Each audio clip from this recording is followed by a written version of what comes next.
Meaning of epicurean. Epicurean.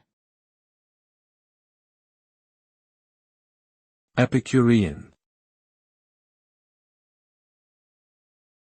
Epicurean. Epicurean.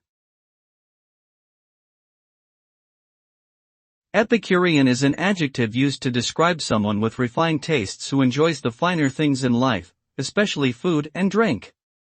It can also refer to a philosophy that emphasizes pleasure as the highest good in life.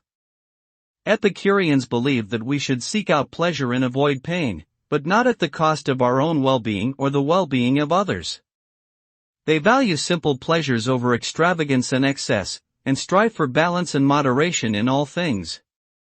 Overall, the term Epicurean suggests someone who savors life to the fullest.